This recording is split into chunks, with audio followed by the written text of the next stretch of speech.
Today's webcast is being recorded and is in a listen-only mode. Before we get started, I would like to remind you of the company's safe harbor language. This webcast includes forward-looking statements about expectations for the performance of the business in the coming quarter and year. Each forward-looking statement contained in this webcast is subject to risks and uncertainties that could cause actual results to differ materially from those projected in such statements. Additional information regarding these factors appears under the heading Risk Factors and Uncertainties in the Management's Discussion and Analysis of Financial Condition and Results of Operations, the MD&A, which was filed with Canadian regulatory authorities and is available on www.sedarplus.ca. The forward-looking statements in this discussion speak only as of today's date, and the company undertakes no obligation to update or revise any of these statements. If any non-IFRS financial measure is used during this webcast, a reconciliation to the most directly comparable IFRS financial measure will be detailed in the MD&A. As a reminder, all dollar amounts referred to are in Canadian dollars unless otherwise indicated. Now, I would like to turn the call over to Sarah Siegel, Chief Executive Officer and Chief Brand Officer of DAVIDsTEA. Thank you, Operator. Good morning, everyone, and thank you for joining us today. DAVIDsTEA stayed the course with its omni-channel growth strategy in the second quarter of 2025, supported by retail stores and wholesale channel sales, increases of 9.1% and 2.5% year-over-year, respectively. Overall, we reported a net loss of $1.6 million on sales of $11.1 million in the second quarter, which is typical of our seasonally driven business. While our online sales have not grown to target, we are encouraged by the halo effect of our retail locations, which continue to drive brand awareness and customer engagement. As we expand our store footprint, we are intensifying our community and brand marketing efforts across both digital and physical media to ensure we remain top of mind with consumers heading into our peak selling season. If you recall, we generate more than 60% of our annual sales volume in the third and fourth quarters. For example, we have invested in online advertising, billboard ads, wellness influencers, affiliate programs, and promotional events to raise brand awareness with consumers as they seek to buy gifts for themselves and their friends during the upcoming holiday period. We expect these initiatives to generate a strong return on investment and contribute to profitable growth. Against this backdrop, our business continues to operate in a challenging environment characterized by the imposition of tariffs in the U.S., higher unemployment and inflationary pressure, but our brand has demonstrated remarkable resiliency against these macroeconomic headwinds. Looking ahead, we fully intend to make retail stores the focal point of our omni-channel growth strategy. After all, the best advertising for DAVIDsTEA is a new store, which continues to provide a superior personal experience through our knowledgeable tea guides.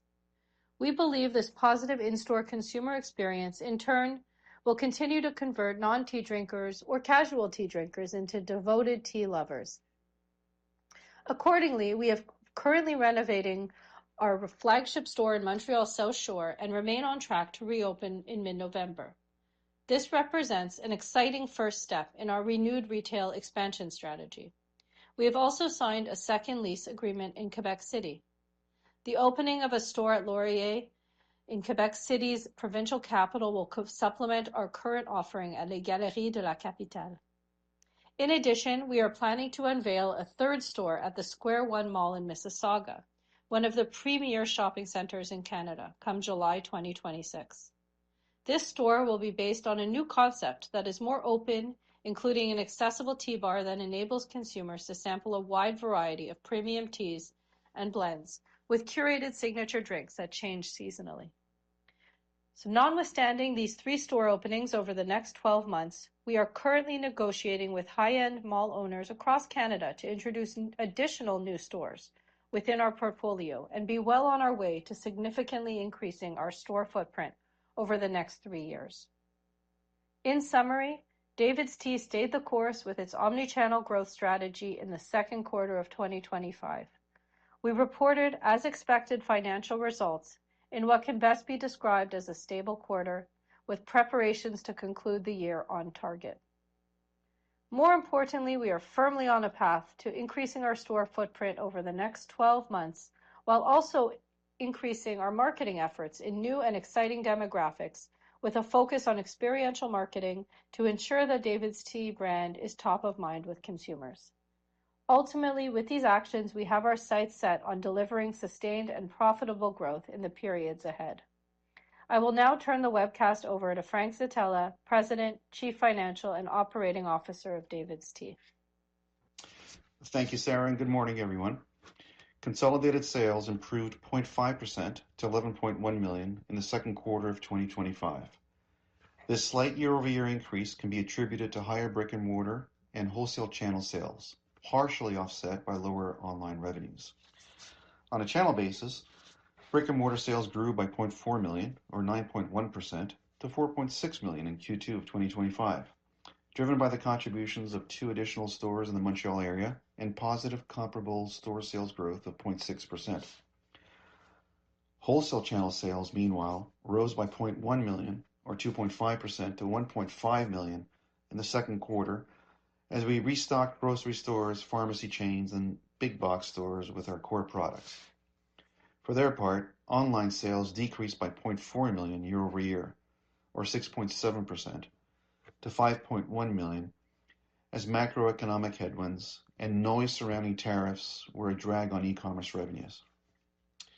Geographically, Canada represented 90% of total sales in the second quarter of 2025, while the U.S. accounted for 10%.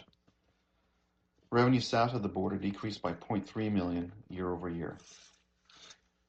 Gross profit remained stable at $5.3 million, or 47.2% of sales, in the second quarter of 2025, as a slight decline in product margin was offset by lower freight, shipping, and fulfillment costs per unit. Selling, general, and administrative expenses decreased by $0.1 million, or 1.9%, to $6.6 million in the second quarter of 2025. The slight year-over-year improvement was driven by improved IT expenses, resulting from the successful conversion of our full technology stack to a lower-cost operating system. During the quarter, we also reversed previously incurred IT expenses. In addition, we reported an impairment charge on property, equipment, and intangible assets in Q2 of 2024 that did not reoccur in the most recent quarter. These savings were mostly offset by increased marketing expenses in the second quarter of 2025, which Sarah referred to in her prepared remarks, along with higher wages and employee benefits. In terms of profitability, net loss remained stable at $1.6 million in the second quarter, while adjusted EBITDA amounted to negative $0.2 million compared to negative $0.3 million in the same period last year. Moving on to liquidity and capital resources, David's Tea's cash position improved to $7.6 million in the second quarter of 2025, from $6.7 million in the second quarter of 2024. On a sequential basis, our cash declined from $10.4 million in the first quarter of 2025 due to the seasonality of our business.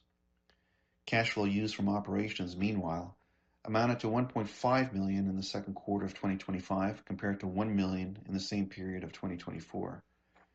The year-over-year increase in cash used was mainly due to higher inventories in preparation of the upcoming selling season, partially offset by greater trade and other payables compared to the prior year quarter.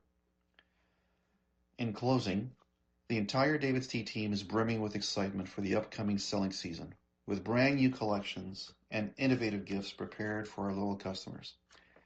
Behind the relentless push to elevate the wellness of tea drinking across our brick-and-mortar, online, and wholesale channel sales, we remain focused on delivering profitability on a sustainable basis. Consequently, all investments undertaken, including those to raise brand awareness and to be top of mind with consumers, are judiciously scrutinized to deliver a significant ROI over time.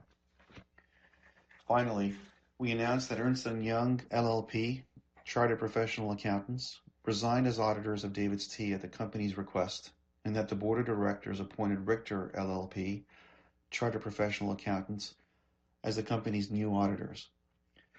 DAVIDsTEA thanks Ernst & Young for its service as auditors since fiscal 2011.